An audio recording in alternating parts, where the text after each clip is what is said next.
అస్మద్గురుభ్యో నమః. ఒకటో భాగానికి కొనసాగింపు.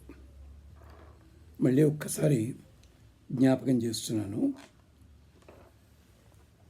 నేను అందరిలాగే సర్వసాధారణమైన వ్యక్తిగా ఉన్న చుట్టుపక్కల సమాజాన్నంతా కూడా నాకు తెలుసున్న ఊహ తెలిసిన 7వ ఏట నుంచి కూడా అది అబ్జర్వ్ చేస్తూ నాలో ఏమన్నా లోపం ఉన్నట్టుగా ఉంటే ఆ లోపాన్ని ఎవడో ఎత్తి చూపించేదాకా కూడా ఎదురు చూడకుండా ఎదటి వాళ్ళని బట్టి ఆ లోపాన్ని సవరించుకునే ప్రయత్నం చేయడం, వ్యక్తులు చిన్న పెద్ద ఎవరు మాట్లాడుతున్నా ఆ మాటల్లో ఉండే విశేషాలని జాగ్రత్తగా పరిశీలించి అలవాటులోకి తెచ్చుకోవడం, ఇలాంటిదన్నీ కూడా అలవాటు నాకు నా కుటుంబంలో జరిగింది. 2 అక్కలు, 2 చెల్లెళ్ళు, అన్నయ్య, తమ్ముడు, పెదనాన్నగారి పిల్లలు, బాబాయ్, ఇలాంటి వాళ్ళందరి మధ్య ఉన్న కారణం చేత, అలా ఎదిగిన కారణం చేత మీ అందరితోటి కూడా కింది స్థాయి దాకా దిగి వచ్చి చెప్పే ప్రయత్నం చేస్తున్నాను తప్ప 100 శ్లోకాలు నోటికి రాగానే ఎక్కడో శిక్షణా తరగతి లోపల 90 రోజులు చదవగానే పీఠం పెట్టుకుని నా అంతవాళ్ళు లేరు, నా ఉద్దేశ్యంలో భగవద్గీత, నా ఆలోచనలో రామాయణము, ఇలా ఉపన్యాసాలు చెప్పే అలవాటు ఇంతవరకు ఎప్పుడు కూడా చేసుకోలేదు.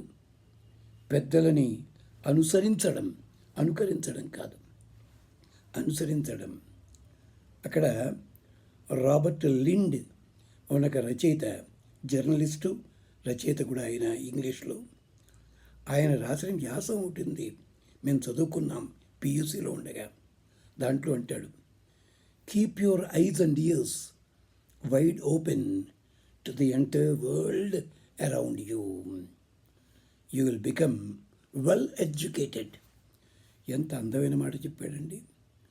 చూస్తే తెలుస్తుంది నీకు, చూచి దాంట్లో ఉన్న అంతరార్థాన్ని గమనించు. అది రాత్రికి రాత్రి వచ్చే అవకాశం లేదు, క్రమక్రమంగా తెలుసుకుంటావు నువ్వు. అది విశేషం. అలా అని చెప్పింది. అలాంటివే రాబర్ట్ సతే ఆంగ్ల రచయిత, షేక్స్పియర్, వర్డ్స్వర్త్, మిల్టన్, చాలామంది పెద్దలు ఆంగ్లంలో వేదాంత శాస్త్రం చెప్తుంటారు. అంటే ఇక్కడ దాన్ని ఇంగ్లీష్లో చెప్పడం జరుగుతుంది.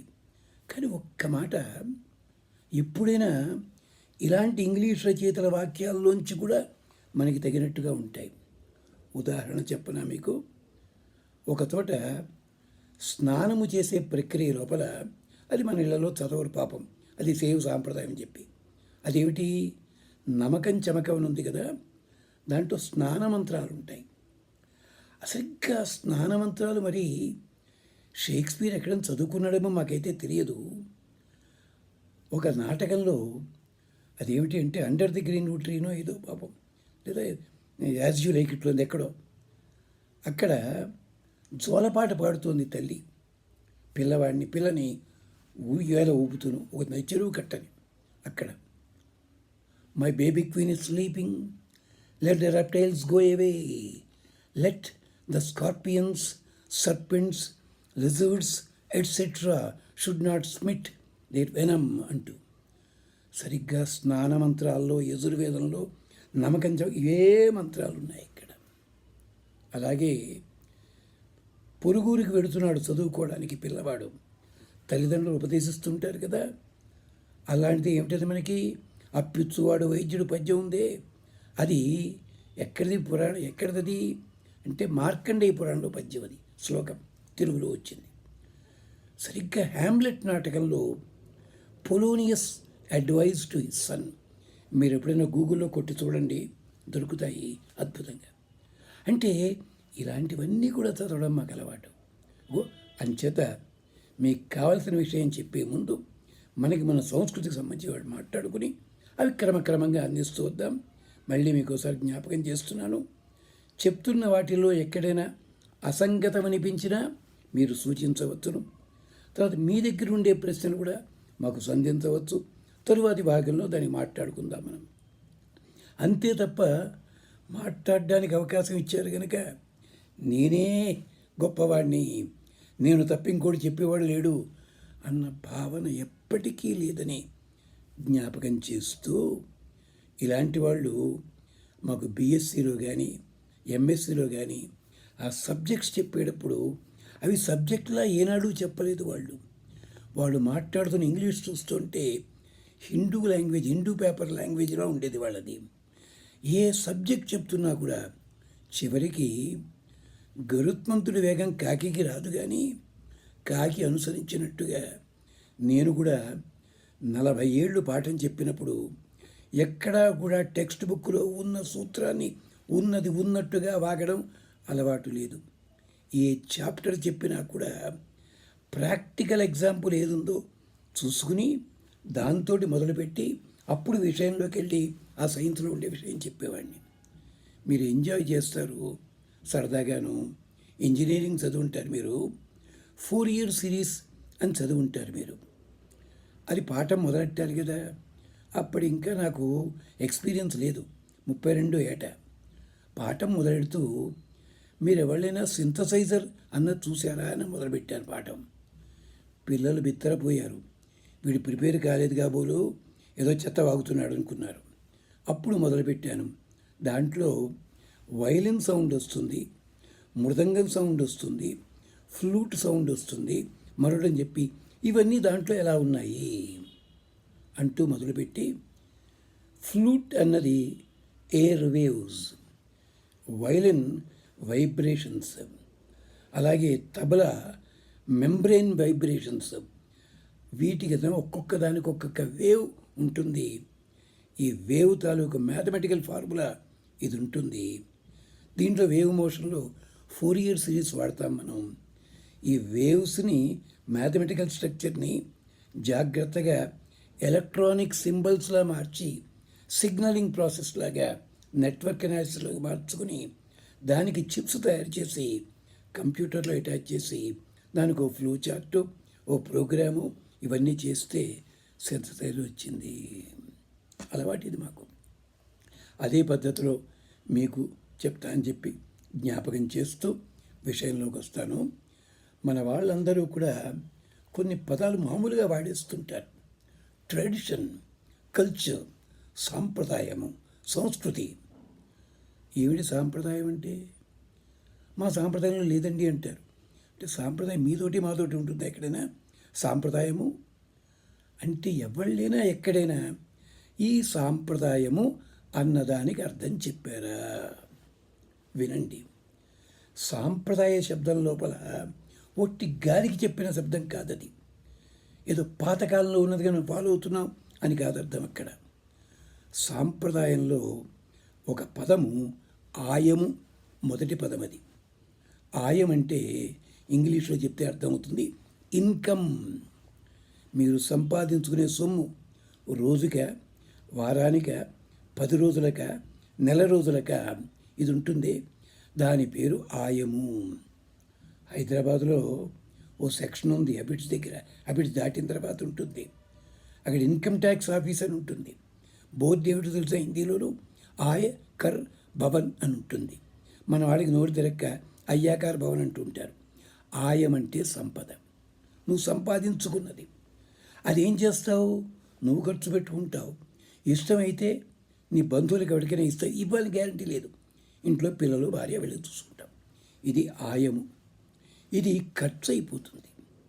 కానీ ఇంకొకటి ఉంది, పక్క పదం దాయం. అంటే అర్థమేమిటి?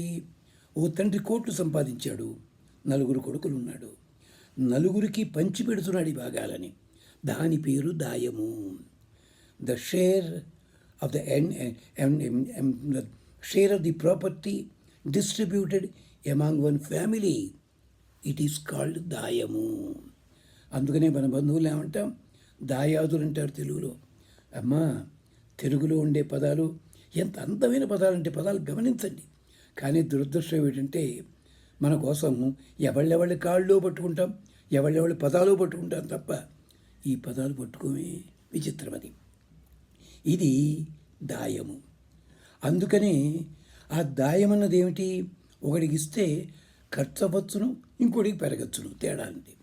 మూడోది ఏమిటో తెలుసిన? ప్రదాయము, ప్రకృష్టమైన దాయము. అంటే నువ్వు ఇచ్చినా కూడా అది ఖర్చు చేద్దామన్నా ఖర్చు కాదు, సరిగదా, పెరుగుతుంది, గౌరవిస్తుంది. ఏమిటా ప్రదాయం అంటేను?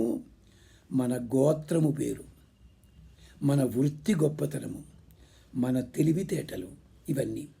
ఓ తెలివితేటలు ఉన్నాయి, ఎటువాడు నేర్పాం, మన తెలివిపోదే వాడు పెరుగుతున్నాడు.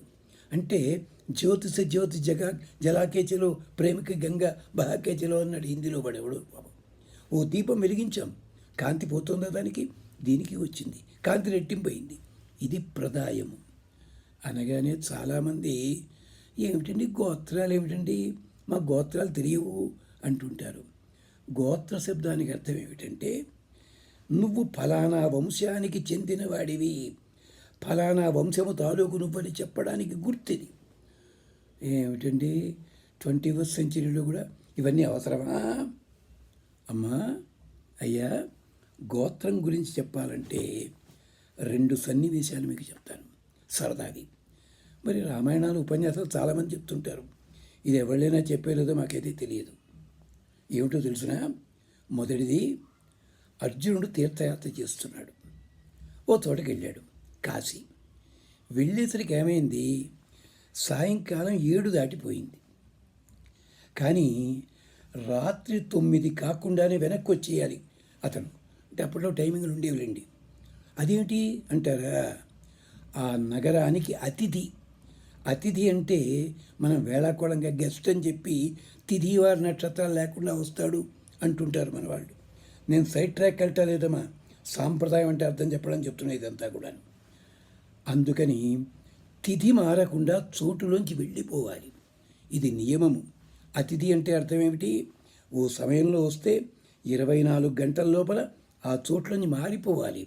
అందుకనే ఒక ఉర్దూలో సామెత ఉంటుంది, ఒక రోజు గడిస్తే లోపల ఉన్న చేప కంపు కొడుతుంది, ఇంటికి వచ్చిన అతిథి కంపు కొడతాడన్నాడు ఉర్దూలో.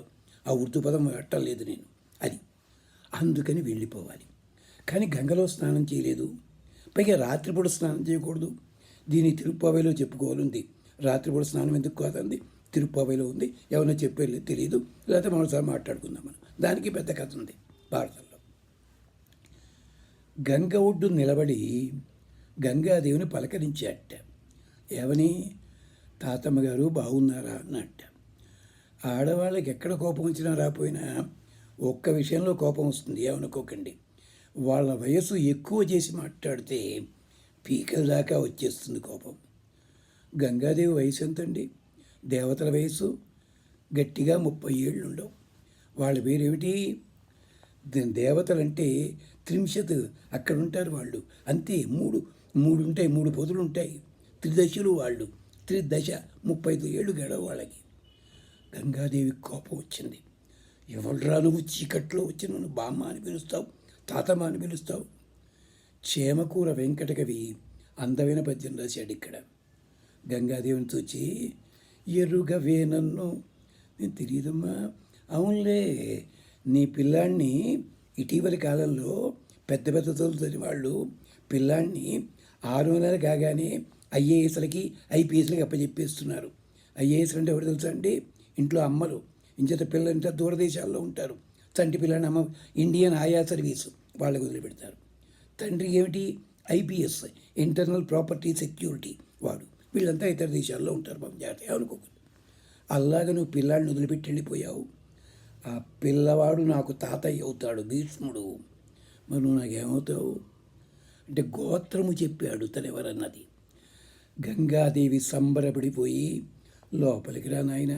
లేదమ్మా, చీకటి పడ్డ తర్వాత స్నానం చెయ్యకూడదని శాస్త్రము. అప్పుడు గంగ ఒక్కొక్క మెట్టు ఎక్కి వచ్చి స్నానం చేయించి కానుకలిచ్చి పంపించింది.